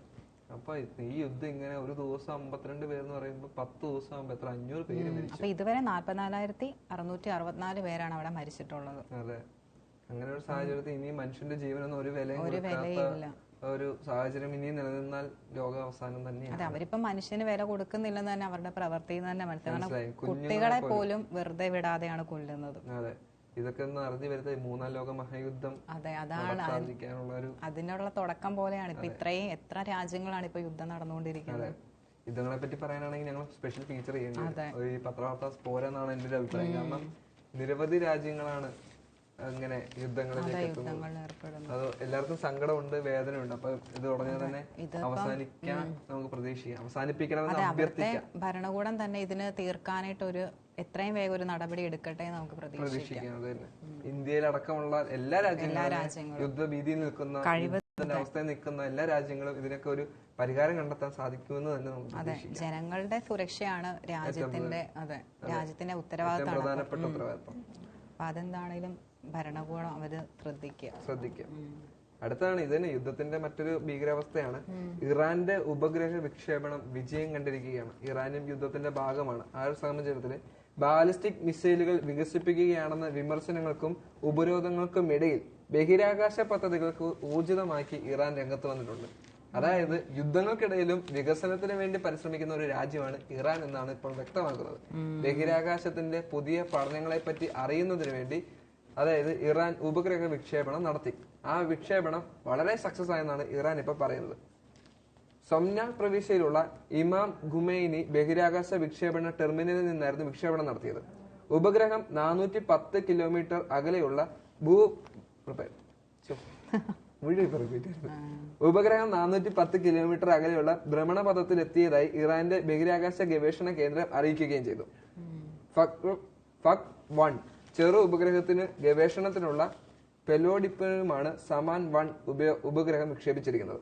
ഇറാന്റെ പ്രതിരോധ വിഭാഗം വികസിപ്പിച്ച സിമോർ റോക്കറ്റിലാണ് ഉപഗ്രഹങ്ങൾ ഭ്രമണപഥത്തിൽ എത്തിച്ചത്. സിമോർഗിന്റെ സഹായത്തോടെ 8ാമത്തെ വിക്ഷേപണമാണിരുന്നത്. ഒന്നിൽ കൂടുതൽ ഉപഗ്രഹങ്ങൾ വഹിക്കാൻ സിമോർഗിന് ശേഷിയുണ്ട്. നിരവധി തവണ സിമോർ വിക്ഷേപണം പരാജയപ്പെട്ട ശേഷമാണ് ഇറാൻ പുതിയ നേട്ടം കൈവരിച്ചിരിക്കുന്നത്. നിരവധി തവണ ഇത്തരത്തിലുള്ള വിക്ഷേപണം നടത്തിയിരുന്നു, പക്ഷെ ഒന്നും സക്സസ് ആയിട്ടില്ലായിരുന്നു. അപ്പൊ അങ്ങനെ കുറെ എണ്ണത്തിന് ശേഷം ഇപ്പോൾ ഉപഗ്രഹം സക്സസ് ആയിട്ടുണ്ട്. സന്തോഷമാണോ സങ്കടമാണോ ദൈവത്തിന് അറിയാം. എന്താണെങ്കിൽ അത് കൃത്യമായിട്ട് നല്ല രീതിക്ക് ഉപയോഗിച്ചു കഴിഞ്ഞാൽ അത് വളരെ തീരുമാനമായിരിക്കും, അല്ലെങ്കിൽ മോശം തീരുമാനം തന്നെയാണ്. യുദ്ധത്തിന് വേണ്ടിയാണ് നിങ്ങൾ ഇതൊക്കെ പരിശ്രമിക്കുന്നതെങ്കിൽ മോശമാണ്. എല്ലാരും അവരുടെ സേഫ്റ്റി നോക്കി എല്ലാം സെറ്റ് ആക്കി വെക്കുകയാണ്. അതെ, അതുകൊണ്ട് നല്ലതിന് വേണ്ടി ചെയ്താൽ നല്ലത്, ചീത്തയ്ക്ക് വേണ്ടി ചെയ്താൽ ചീത്ത. ഞങ്ങൾ അങ്ങനെ തന്നെ പറയും, എല്ലാം നല്ലതിന് വേണ്ടി ചെയ്യണം. പിന്നെ അടുത്തൊരു ന്യൂസാണ്, കാറുകൾക്ക് വില കൂടും. അതായത് 2025 ജനുവരി 1 മുതൽ ഇന്ത്യയിൽ കാറുകൾക്ക് വില ഉയരും. Maruti Suzuki, Hyundai Motor, Mahindra and Mahindra, JSW, MG Motor India, Mercedes Benz India, BMW India എന്നീ കമ്പനികളുടെ കാറുകൾക്ക് 3 മുതൽ 4% വരെ വില ഉയരും.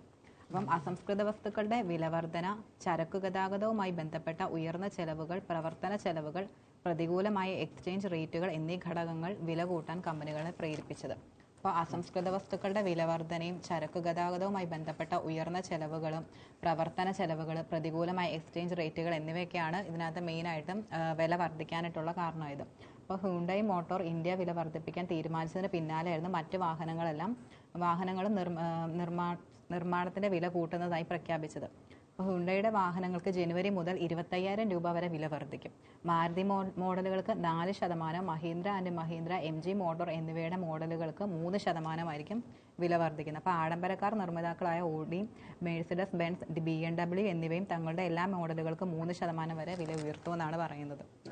അപ്പം 2025 അടുത്ത വർഷം ജനുവരി 1 തൊട്ട് കേട്ടോ. കുറച്ച് ഇപ്പൊ തന്നെ മേടിച്ചോ, 10-20 ദിവസം കൂടെ ഉണ്ട്, പെട്ടെന്ന് മേടിക്കുകയാണെങ്കിൽ ഡിസംബർ ഫുള്ളുണ്ട്. അപ്പം ജനുവരി 1 തൊട്ട് എന്താണെങ്കിലും വില കൂടും. അതെ, എന്താണെങ്കിലും അത് വളരെ പ്രധാനപ്പെട്ട ഒരു ന്യൂസാണ്. കാരണം ഇഷ്ടംപോലെ വണ്ടി ഭ്രാന്തന്മാരുള്ള സ്ഥലമാണ് കേരളം.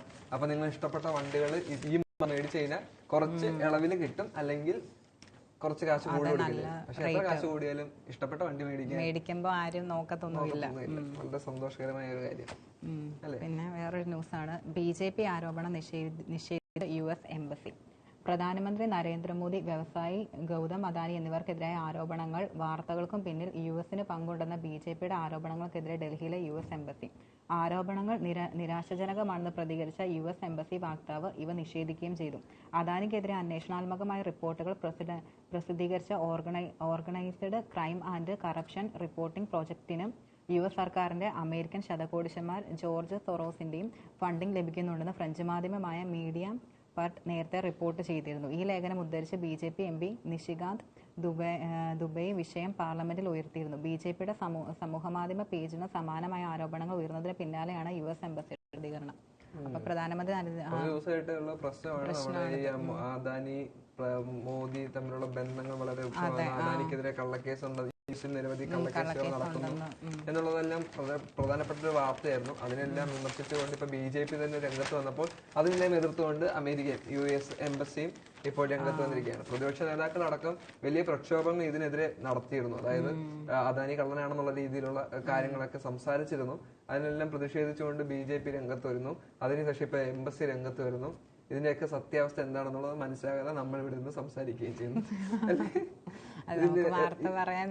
അതെ, നമുക്ക് കിട്ടുന്ന വിവരങ്ങൾ പങ്കുവെക്കുക. അതിൽ പ്രധാനപ്പെട്ട കാരണം ഞാൻ ഉദ്ദേശിച്ചെന്ന് പറഞ്ഞു കഴിഞ്ഞാൽ ഇപ്പോഴും സർക്കാർ, അതായത് ഇങ്ങനെ ഇത്തരത്തിലുള്ള കള്ളത്തരം ചെയ്യുന്നവരെ അടക്കം സർക്കാർ സപ്പോർട്ട് ചെയ്യുന്നു എന്നുള്ള ഒരു രീതിയാണ് ഇപ്പോൾ ഞാൻ പറഞ്ഞു വന്നത്. അതായത് അതിനുശേഷം ഈ വാർത്തകളടക്കം വളച്ചൊടിക്കുന്ന രീതിയിൽ സർക്കാർ പരിശ്രമിക്കുന്നുണ്ട്.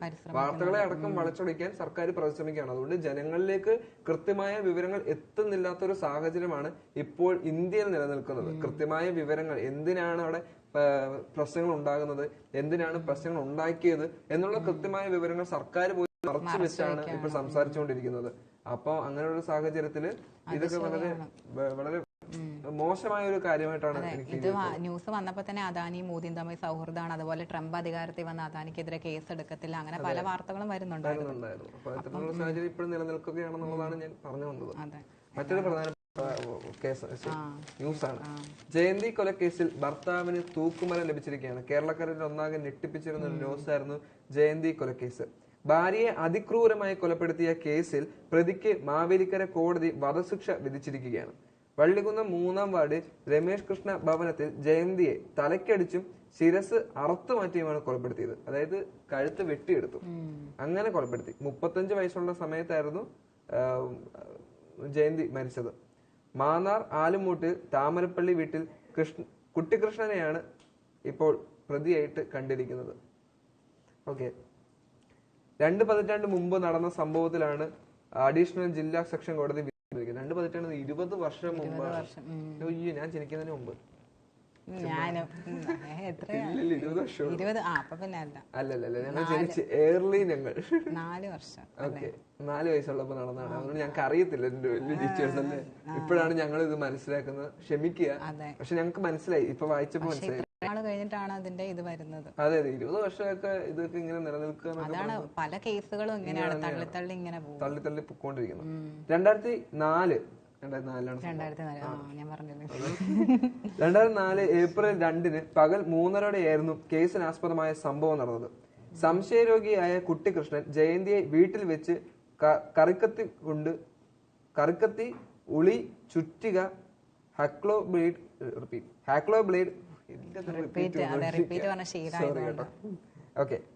ബ്ലേഡ് എന്നിവ ഉപയോഗിച്ച് ആക്രമിച്ചും തലയറുത്തും കൊലപ്പെടുത്തുകയായിരുന്നു. വെറും സംശയരോഗം ആരോപിച്ചുകൊണ്ട് ഒരു സ്ത്രീയെ ഇല്ലാതാക്കി. ഇപ്പോഴും അതിന്റെ അനന്തര ഫലങ്ങൾ നടന്നുകൊണ്ടിരിക്കുക. നമ്മുടെ നിരവധി സ്ഥലങ്ങളിൽ സ്ത്രീകൾക്കെതിരെയുള്ള ആക്രമണം ഇത്തരത്തിൽ നടക്കുകയാണ്.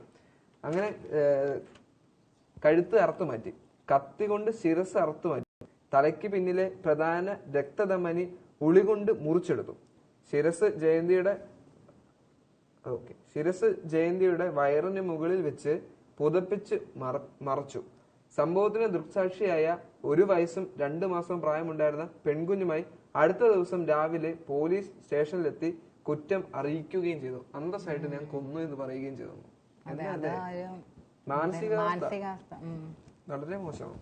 മാന്നാർ പോലീസ് രജിസ്റ്റർ ചെയ്ത 120/2004 ക്രൈം നമ്പർ കേസിലാണ് വധശിക്ഷ നൽകിയിരിക്കുന്നത്. ക്രൂരത പരിഗണിച്ച് IPC 302, അതായത് കൊലപാതക കുറ്റം, വധശിക്ഷ, മൃതദേഹത്തോടുള്ള അനാദരവ്, IPC 297 വകുപ്പ് അനുസരിച്ച് 1 വർഷം തടവും 1 ലക്ഷം രൂപ പിഴയുമാണ് ശിക്ഷ. പിഴത്തുകയിൽ 50,000 രൂപ മകൾക്ക് നൽകണമെന്നും വിധിയിലുണ്ട്. പ്രതിയുടെ മൊഴി ആസ്പദമാക്കി രജിസ്റ്റർ ചെയ്ത കേസിൽ വധശിക്ഷ വിധിക്കുന്ന അത്യപൂർവ കേസായി ജയന്തി കൊലക്കേസ് മാറുകയാണ്. എന്നാണെങ്കിൽ വളരെ വെട്ടിക്കുന്ന ഒരു കേസ് തന്നെയാണ്. കഴുത്തറുത്ത് മാറ്റി അത് ഇങ്ങനെ സ്വന്തം ശരീരത്തിൽ, കൊന്ന ആളുടെ ശരീരത്തിൽ തന്നെ കയറ്റി വെച്ചിട്ട് അതിനെ പുതപ്പിച്ചുകൊണ്ട് മാറ്റി കിടത്തി എന്നൊക്കെ പറയുമ്പോ അയാളുടെ മാനസികാവസ്ഥ എത്രത്തോളമാണ്. അതെ, സൈക്കോസിന്റെ വേറൊരു തലം. എല്ലാ മാതാപിതാക്കളും ശ്രദ്ധിക്കുക. നിങ്ങളുടെ ആമക്കളെ മര്യാദയ്ക്ക് വളർത്തുക, അല്ലെങ്കിൽ പെൺമക്കളെ കെട്ടിച്ചിടുമ്പോ നല്ല ചെറുക്കന്മാരുടെ കൂടെ പറഞ്ഞു വിടുക. ഇതൊക്കെ വളരെ പ്രധാനപ്പെട്ട. എല്ലാ വശങ്ങളും നോക്കിയിട്ട് പറയാ. അതെ, തീർച്ചയായിട്ടും. എന്തൊക്കെയാണെങ്കിലും ഒരു കുടുംബജീവിതം, ഒരു വേറൊരിടത്തിന്റെ വീട്ടിലോട്ട് കെട്ടിച്ചു വിടുമ്പോഴേ അതുപോലെ പെണ്ണുങ്ങളുടെ സ്വഭാവം നോക്കണം. എല്ലാം ശ്രദ്ധിക്കണം. എല്ലാവരും രണ്ടുപേരും ശ്രദ്ധിക്കണം. പ്രത്യേകിച്ച് ഈ ആമ്പിള്ളാരുടെ കാര്യത്തിൽ ഇത്ര വലിയൊരു പെൺകുട്ടി ഇത്തരത്തിലുള്ള ഒരു ചെയ്യുമെന്ന് തോന്നുന്നില്ല. ചെയ്യുന്നവരും പക്ഷെ കാരണം ഇപ്പം നിരവധി, ഈ കഴിഞ്ഞ ദിവസം കൂടെ വേറൊരു കേസും വന്നായിരുന്നു. ഭർത്താവിന്റെ വീട്ടില് ഒരു പെൺകുട്ടി മരിച്ച നിലയിൽ കണ്ടെത്തി. ആ കുട്ടിയുടെ ശരീരമാസകലം മുറിവേൽപ്പിക്കുകയും ചെയ്തെന്നുള്ള ന്യൂസ് ഒക്കെ, പെൺകുട്ടിയുടെ പേര് ഞാൻ ഓർക്കുന്നില്ല. എന്നാണെങ്കിൽ ഈ കഴിഞ്ഞ ദിവസം, ഇതിനു മുമ്പ് എത്രയോ ന്യൂസുകൾ, അതുകൾ കേരളത്തിൽ അത് സാധാരണയാവുകയാണ്. ഇങ്ങനെയുള്ള ഒരു സ്ത്രീ, അതായത് ഭർത്തൃ വീട്ടിൽ ഭാര്യ മരിച്ച നിലയിൽ കണ്ടെത്തുന്ന, അതായത് ഇപ്പൊ ഏർലി മാരേജ് ആയിരിക്കും. അതായത് 27 വയസ്സ് വീട്ടുകാരെ നിർബന്ധിച്ച് കെട്ടിക്കും. അതോ വേറൊരു മറ്റൊരു വശം. അപ്പം അതെല്ലാം പ്രധാനപ്പെട്ടതായിട്ട് ശ്രദ്ധിക്കേണ്ടത് നമ്മുടെ ഓരോരുത്തരുടെയും ഉത്തരവാദിത്തമാണ്. അതെ, എല്ലാരും ശ്രദ്ധിച്ചും കണ്ടൊക്കെ എല്ലാ കാര്യങ്ങളും ചെയ്യും. നോക്കിയും കണ്ട് കല്യാണം കഴിക്കുക. കല്യാണം കഴിക്കായിരുന്നു അപ്പുറം. അടുത്തൊരു വെറൈറ്റി ന്യൂസ് ആണ്. ഉഴുന്നുവട ഉണ്ടാക്കിയാൽ ലോക റെക്കോർഡ് കിട്ടുമോ?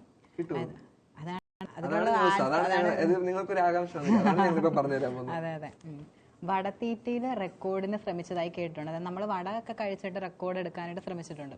പക്ഷെ എന്നാൽ വട എണ്ണയിൽ ഇടുന്നത് അത്തരം ഒരു ശ്രമം നടന്നതായി അറിയില്ല. മുണ്ടക്കയത്ത് നൌഷാദ് വാവച്ചന്റെ പരിശ്രമം അതിനാണ്. അപ്പം വട ഉണ്ടാക്കുന്നതിൽ റെക്കോർഡ് ഇടാനാണ് അദ്ദേഹത്തിന്റെ ശ്രമം. അപ്പം നൌഷാദ് വാവച്ചന്റെ തൊഴിൽ എന്ന് പറയുന്നത് പലഹാര നിർമ്മാണമാണ്.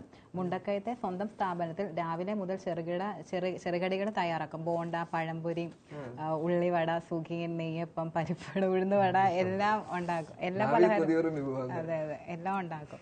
അപ്പോൾ 1 മിനിറ്റിന് 50ഓളം ഉഴുന്നുവട ഇദ്ദേഹം തിളച്ചു മറിയുന്ന എണ്ണയിലേക്ക് അതിവേഗം ഇട്ടുകൊടുക്കും. അപ്പോൾ 1 മിനിറ്റിന് 50ഓളം ഉഴുന്നുവട. അപ്പോൾ 1 മിനിറ്റ് 50 ഉഴുന്നുവടയൊക്കെ ഉണ്ടാക്കുന്നല്ലേ? അത് വലിയൊരു കാര്യം. ഇത് കാണാൻ ഒരു ഹരമാണ്. ഇത്രയേറെ വട ഇത്ര വേഗം എണ്ണയിലിടുന്നത് അത്ഭുതമാണെന്ന് കാഴ്ചക്കാർ പറഞ്ഞതോടെ സ്വന്തം റെക്കോർഡ് ഒന്ന് മറികടന്നാലോ എന്നായി ചിന്ത. അപ്പൊ ലക്ഷ്യം മിനിറ്റില് 70 ഉഴുന്നുവട. അപ്പം ഇപ്പോഴത്തെ ലക്ഷ്യം, നേരത്തെ 1 മിനിറ്റില് 50 ഉഴുന്നുവടയായിരുന്നു. അപ്പൊ ഇപ്പം 1 മിനിറ്റില് 70 ഉഴുന്നുവട. അപ്പൊ അതിനുള്ള പരിശ്രമത്തിലാണിപ്പോൾ അദ്ദേഹം. അപ്പോൾ ഉപജീവനം കൂടി ആയതിനാൽ വട കരിഞ്ഞും ചീത്തയാകാതെ നോക്കുകയും വേണം. അപ്പം ഗിന്നസ് ബുക്ക് ഓഫ് റെക്കോർഡിന്റെ നിലവിൽ ഇത്തരം ഒരു റെക്കോർഡ് ആരും തീർത്തിട്ടില്ലെന്ന് അന്വേഷണത്തിൽ വ്യക്തമായി. അപ്പോൾ ആത്മവിശ്വാസമായാൽ ഗിന്നസ് അധികാരികളെ അറിയിച്ച് അവസരമൊരുക്കും. അപ്പോൾ വടകളുടെ ശില്പിയായ കടയിൽ വേഷമിടുന്ന നൌഷാദ് ഒന്നാന്തരം കരുനീക്കങ്ങളുടെ എതിരാളികളെ അമ്പരപ്പിക്കുന്ന ചെസ് താരവുമാണ്. ഓക്കെ, അപ്പൊ ചെസ്സിനെ ഒരു താരബുദ്ധി. ഈ നൌഷാദ് എന്ന് പറയുമ്പോൾ നിങ്ങൾ വിചാരിക്കും വലിയ പ്രായമുള്ള ചേട്ടനാണ്. പക്ഷെ വലിയ പ്രായമൊന്നും ഇല്ല, യുവാവാണ്. യുവാവിനെ നേടിയെടുത്തതാണ് ചേട്ടനാണ്. നിങ്ങൾ കണ്ടുപിടിക്കണം കേട്ടോ. അതെ, മലയാള മാതൃഭൂമിയിലുണ്ട് ആ ചേട്ടന്റെ ഒരു പ്രായത്തില് നേടിയെടുത്ത ഒരു ഇതാണ്. 1 മിനിറ്റിൽ 50 ഉഴുന്നുവടയൊക്കെ ഉണ്ടാക്കുന്നു. ഇപ്പൊ ഉണ്ടാക്കും, പക്ഷെ 70ലേക്ക് എത്തിക്കാൻ വേണ്ടി പരിശ്രമിച്ചുകൊണ്ടിരിക്കുന്നു. അപ്പൊ ആ ചേട്ടന്റെ പരിശ്രമത്തിന് ആശംസകളും നേർന്നുകൊണ്ട് നമുക്ക് അടുത്ത ന്യൂസിലോട്ട് പോകാം.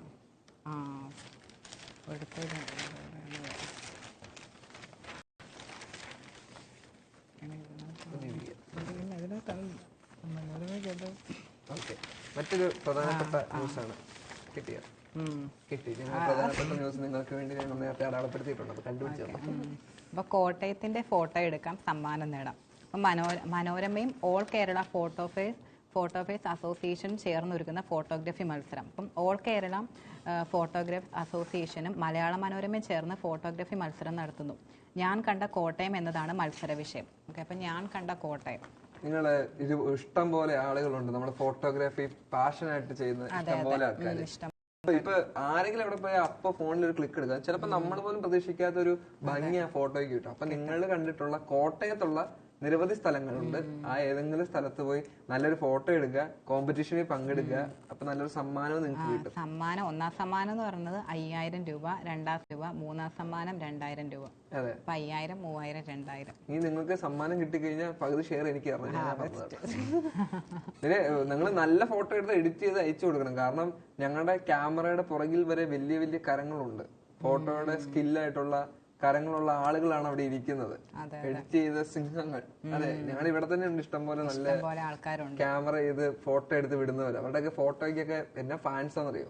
അപ്പൊ അത്തരത്തിൽ നിരവധി ആളുകളുള്ള ഒരു വലിയൊരു കോമ്പറ്റീഷൻ മേഖലയാണ് ഫോട്ടോഗ്രാഫി എന്ന് പറയുന്നത്. അതുകൊണ്ട് തന്നെ നല്ല ഫോട്ടോ എടുക്കുക, അയച്ചു കൊടുക്കുക, സമ്മാനം അടിക്കുക. അതെ അതെ, ആകെ കിട്ടുന്ന 5000 രൂപ, ഇത് കൊടുത്ത് 2500 നിനക്ക് തരണ്ടേ? 1000 രൂപ കൊടുത്താൽ മതി കേട്ടോ. അപ്പൊ ഒരാൾക്ക് 3 ചിത്രങ്ങൾ വരെ അയക്കാം. പ്രവേശനത്തിന് ഫീസ് ഒന്നുമില്ല. പ്രൊഫഷണൽ ക്യാമറകളിൽ എടുത്ത ഫോട്ടോ ആയിരിക്കണം. അപ്പൊ പ്രൊഫഷണൽ ക്യാമറകളിൽ എടുത്ത ഫോട്ടോസ് ആയിരിക്കണം. ഫോണിൽ എടുക്കാൻ പറ്റത്തില്ല. അപ്പം ക്യാമറ ഉള്ളവര് എന്തായാലും കൊടുക്കുക. പക്ഷെ ആരെങ്കിലും റെന്റ് എടുത്താണെങ്കിൽ നിങ്ങൾ ഒരു 500 രൂപയ്ക്ക് റെന്റ് കിട്ടും ക്യാമറ, പ്രൊഫഷണൽ ക്യാമറ. ഒന്ന് എടുക്കുക, ഫോട്ടോ എടുക്കുക, അയച്ചു കൊടുക്കുക. 3 വരെ അയച്ചു കൊടുക്കുക. നല്ല എടുത്തു, കുമരകത്തൊക്കെ പോയി നല്ല ഫോട്ടോ കിട്ടും. ഇപ്പൊ എടുത്തിട്ട്. അപ്പം ഡിസംബർ 9, 10, 11 തീയതികളിൽ കോട്ടയം നഗരത്തിലും പരിസരത്തും നിന്നെടുത്ത ചിത്രങ്ങളാണ് മത്സരത്തിന് പരിഗണിക്കുന്നത്. ഓക്കെ, അപ്പം ഡിസംബർ 9, 10, 11 തീയതികളിൽ കോട്ടയം നഗരത്തിനും പരിസരത്തും ഉള്ള ചിത്രങ്ങളായിരിക്കും അവർ പരിഗണിക്കുന്നത്. നഗരവും പരിസരവും എന്ന് പറയുമ്പോൾ ജില്ല ഉൾപ്പെടില്ല. വ്യക്തമായിട്ട് പറഞ്ഞു കൊടുക്കണം. വ്യക്തമായിട്ട് പറയണം. നഗരം എന്ന് പറഞ്ഞാൽ മനസ്സിലാകത്തില്ല. നഗരം എന്ന് പറയുമ്പോൾ ടൗൺ ആയിരിക്കും ഉദ്ദേശിച്ചത്. അത് മനോരമ അവര് ടൗൺ എളുപ്പത്തിനായിരിക്കും ചിലപ്പോ. ക്രിസ്മസ് ആയതുകൊണ്ട് നല്ല ഫ്രെയിംസ് കാണും, അത്യാവശ്യം നല്ല കളറിങ്. അപ്പൊ നഗരം എന്ന് ഉദ്ദേശിക്കുന്ന ഈ ഗ്രാമങ്ങൾ അതൊന്നും വേണ്ടെന്നായിരിക്കും. പാടവും ഈ ടൗണൊക്കെ, കോട്ടയം ടൗണൊക്കെ കേന്ദ്രീകരിച്ചിട്ടുള്ള അല്ലെങ്കിൽ അതിന്റെ അടുത്തുള്ള സ്ഥലങ്ങൾ. അടുത്തെന്ന് പറയുമ്പോ ഇത്ര പരിധി വരെ ഉണ്ടായിരിക്കുള്ളൂ. എന്താണെങ്കിൽ നല്ല ഫോട്ടോ എടുക്കുക, ആരാണ് ഭാഗ്യം. കോട്ടയത്ത് ഇപ്പൊ എത്രയോ സ്ഥലങ്ങളുണ്ട്, അതുകൊണ്ടായിരിക്കും അവരൊരു ഏരിയ പറഞ്ഞത്. അതെ, എന്താണെങ്കിലും നല്ല ഫോട്ടോ എടുക്കുക, അയച്ചു. 3 എണ്ണം അയക്കാം. ഓക്കെ, 3 എണ്ണം അയക്കുക, നല്ല സമ്മാനം മേടിക്കും. ചിലപ്പോ 3 എണ്ണത്തിൽ നിങ്ങൾക്ക് ഫസ്റ്റ് സെക്കൻഡ് എന്തെങ്കിലും കിട്ടിയാലോ പറയാൻ പറ്റത്തില്ല, ഭാഗ്യം കിട്ടും. അതെ, നമുക്ക് അടുത്തൊരു പ്രധാനപ്പെട്ട വാർത്തയാണ്. നമ്മുടെ പ്രധാനമന്ത്രി മോദിക്കെതിരെ വധഭീഷണി വന്നിരിക്കുകയാണ്. വളരെ രൂക്ഷമായ ഒരു കാര്യമാണത്. പ്രധാനമന്ത്രി നരേന്ദ്രമോദിയെ വധിക്കുമെന്നും മുംബൈ പോലീസിന് വാട്സപ്പിൽ ഭീഷണി സന്ദേശം അയച്ചിരിക്കുകയാണ്. രാജസ്ഥാനിലെ അജ്മറിൽ നിന്നുള്ള സന്ദേശം എത്തിയിരിക്കുന്നത് മുംബൈ ട്രാഫിക് പോലീസിന്റെ ഹെഡ്ലൈൻ നമ്പറിലേക്ക് ഇന്നലെ രാവിലെയാണ് ഭീഷണി സന്ദേശം എത്തിയത്. പ്രധാനമന്ത്രിയെ ലക്ഷ്യമിട്ട് 2 IAS ഭീകരർ സജ്ജമായിരിക്കുന്നതാണ് സന്ദേശത്തിലിരിക്കുന്നത്. മനോവൈകല്യം മൂലമോ മദ്യലഹരിയെ തുടർന്നോ ആകാം സന്ദേശമെന്നാണ് പോലീസിന്റെ സംശയം. എന്താണെങ്കിലും സത്യമാണോ കള്ളമാണോ എന്നുള്ളത് ഇപ്പോഴും തീരുമാനിച്ചിട്ടില്ല. എന്തോ ഭ്രാന്തുള്ളവരോ ഇല്ലെങ്കിൽ അടിച്ചു പൂസായിട്ട് ആരോ അയച്ചതെന്നാണെന്നാണ് മുംബൈ പോലീസ് ഇപ്പോൾ പറയുന്നത്. എന്താണെങ്കിലും അതിനെ പറ്റിയുള്ള വിവരങ്ങൾ വഴിയെ അറിയാം. അതെ, തീർച്ചയായിട്ടും. ഓക്കെ, അടുത്തത് ഞങ്ങൾക്ക് ഏറ്റവും ഇഷ്ടപ്പെട്ട, ഞങ്ങൾക്ക് നല്ല വിജ്ഞാനമുള്ള സ്പോർട്സിനെ പറ്റിയാണ് ഞങ്ങൾ പറയാൻ പോകുന്നത്. എന്ത് തെറ്റുണ്ടെങ്കിലും ക്ഷമിക്കുക. സ്പോർട്സിനകത്ത് മെയിൻ ആയിട്ട് കൊടുത്തേക്കുന്ന ഹെഡ് ഉലച്ചു എന്നാണ്. അപ്പം അതല്ല, ഇന്ത്യ ഓസ്ട്രേലിയ തമ്മിൽ മത്സരം നടക്കുമായിരുന്നല്ലോ. അപ്പം ഓസ്ട്രേലിയ നൽകിയ പിന്ത് ടെസ്റ്റിൽ ഇന്ത്യൻ ടീം തോൽവിയിലേക്ക് പോവുകയാണ്. ഭയങ്കര ആരാധകരുള്ള ഒരു കളിയായിരുന്നു കേട്ടോ. ഭയങ്കര ക്രിക്കറ്റില് ആരാധകർ കൊണ്ട് അമ്മാനം അടിയിക്കുന്ന സ്പോർട്സ് ആയിരുന്നു പിങ്ക് ടെസ്റ്റ്. അപ്പം അത് പിങ്ക് ടെസ്റ്റിൽ ഇന്ത്യൻ ടീം തോൽവിയിലേക്ക്. 2ാം ക്രിക്കറ്റ് ടെസ്റ്റിൽ 2ാം ദിനം കളി തീരുമ്പോൾ അത്ഭുതങ്ങൾ മാത്രമായിരിക്കും രോഹിത് ശർമ്മയും കൂട്ടരെയും രക്ഷിക്കുക. അപ്പം അത്ഭുതങ്ങളായിരിക്കും അവരെ രക്ഷിക്കാന്നാണ് പറയുന്നത്. അപ്പൊ 187 റൺ ലീഡ് വഴങ്ങി 2ാം ഇന്നിംഗ്സ് ആരംഭിച്ച ഇന്ത്യക്കും 128 റൺ എടുക്കുന്നതിനിടെ 5 വിക്കറ്റ് നഷ്ടമായി. അപ്പം 128 റൺ എടുക്കുന്നതിനിടെ 5 വിക്കറ്റാണ് ഇന്ത്യക്ക് നഷ്ടമായത്. അപ്പൊ 5 വിക്കറ്റ് മാത്രം കയ്യിലിരിക്കെ 29 റണ്ണ് പിന്നെ. അപ്പൊ 5 വിക്കറ്റ് മാത്രം കയ്യിലുള്ളപ്പം അവർക്ക് 29 റണ്ണാണ് ബാക്കിയായിട്ട് നിന്നത്. അപ്പൊ പിന്നെ ഡ്രാവിസ് ഹെഡിന്റെ കണ്ണഞ്ചിപ്പിക്കുന്ന സെഞ്ചുറി കരുത്തിൽ ഓസീസ് 1ാം ഇന്നിംഗ്സിൽ 337 റണ്ണാണ് അടിച്ചുകൂട്ടിയത്. അപ്പം ഹെഡ് 141 പന്തിൽ 140 റൺ എടുത്തു. എന്താണെങ്കിലും ഇന്ത്യ തോൽവിയിലേക്ക് തോറ്റു. എന്താണെങ്കിലും കുഴപ്പമില്ലല്ലേ, തോറ്റിരിക്കുകയാണ്. പിന്നെ മാത്രമല്ല, നമ്മുടെ ശുഭ്മാൻ ഗില്ലിന്റെ സ്റ്റംപ് തെറിപ്പിച്ചത് ഭയങ്കര വേദനാജനകമായ ഒരു കാര്യമായിരുന്നു കേട്ടോ. ക്ലീൻ ബൗൾ, ഒറ്റയടിക്ക് അങ്ങോട്ട് സ്റ്റമ്പ് പറപ്പിച്ചതാണുള്ളത്. ഫോട്ടോ ഒക്കെ ഇട്ടിട്ടുണ്ട്. അത് വളരെ ക്രിക്കറ്റ് ആരാധകർക്ക് വളരെ അധികം വിഷമം ഉണ്ടാകുന്ന ഒരു കാര്യമാണ്. ഞങ്ങളെ നിരവധി ആരാധകരുണ്ട്, ഞങ്ങളുടെ ക്യാമറയുടെ പുറകെ നിരവധി ആരാധകർ ഇന്ന് കരച്ചിലാണ്. അവരെ ഒന്ന് ആശ്വസിപ്പിക്കാൻ ഞങ്ങൾ പെടുന്ന ബുദ്ധിമുട്ട് എത്രത്തോളമാണെന്ന് നിങ്ങൾക്കറിയാമോ? നിങ്ങൾക്കറിയില്ല, കാരണം അവർ അത്രത്തോളം വിഷമത്തോടെയാണ് ഇന്നിരിക്കുന്നത്. ബുംറ അറ്റ് 50, അതായത് ഓസീസിനെതിരെ 4 വിക്കറ്റ് എടുത്തതോടെ ഒരു കലണ്ടർ വർഷം 50 വിക്കറ്റ് എടുക്കുന്ന മൂന്നാമത്തെ ഇന്ത്യൻ പേസറായി ബുംറ മാറി.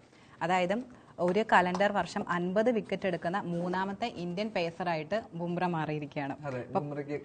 അതെ. അടുത്തത് പ്രധാനപ്പെട്ട മറ്റൊരു വാർത്തയാണ്, ഇന്ത്യ തോറ്റാൽ കേരളവും തോക്കും. കേരള ബ്ലാസ്റ്റേഴ്സും നല്ല വമ്പിച്ച തോൽവി സ്വീകരിച്ചിരിക്കുകയാണ്. ഇന്നലെ കളിയുണ്ടായിരുന്നു. ISL ഫുട്ബോളിൽ കേരള ബ്ലാസ്റ്റേഴ്സിന്റെ മോശം പ്രകടനത്തിൽ മാറ്റമില്ല. ഇപ്പോഴും മോശം പ്രകടനം തന്നെ തുടരുകയാണ്. ബാംഗ്ലൂർ FCക്ക് മുന്നിൽ തകർന്നടിഞ്ഞു. സുനിൽ ഛേത്രി ഹാട്രിക്കുമായി നിറഞ്ഞോടിയപ്പോൾ 4-2 ബാംഗ്ലൂരുവിന്റെ ജയം. 11 കളിയിൽ മിക്ക എനിക്ക് എപ്പോഴും റിപ്പീറ്റ് വന്നിട്ടിരിക്കുന്നത്. ഓക്കെ, എന്താണെങ്കിലും അങ്ങനെ കേരള ബ്ലാസ്റ്റേഴ്സും വമ്പിച്ച തോൽവിയോടെ വീണ്ടും അങ്ങനെ ഇരിക്കുകയാണ്. കപ്പടിക്കും കലിപ്പടിക്കും, ഇതാണ് കപ്പടിക്കും കലിപ്പടക്കും, അങ്ങനെ ഒരു സാധനമൊക്കെ ഉണ്ടായിരുന്നു 2 വർഷം മുമ്പൊക്കെ. എന്താണെങ്കിലും ഇതുവരെ കപ്പ് അടിച്ചില്ല, കലിപ്പും അടങ്ങിയിട്ടില്ല. ഇനി അടുത്ത കളിയിലെങ്കിലും നമുക്ക് പ്രതീക്ഷിക്കാം. പിന്നെ ആ കളിയില് സുനിൽ ഛേത്രിക്ക് ഹാട്രിക് ഉണ്ട്. അതെ, അത് പറഞ്ഞായിരുന്നു, ചെറുതായിട്ടൊന്ന് സൂചിപ്പിച്ചു. എന്താണെങ്കിലും അദ്ദേഹം ഹാട്രിക് അടിച്ചിട്ടുണ്ട്. നമുക്ക് നിർത്തിയാലോ സ്പോർട്സ്?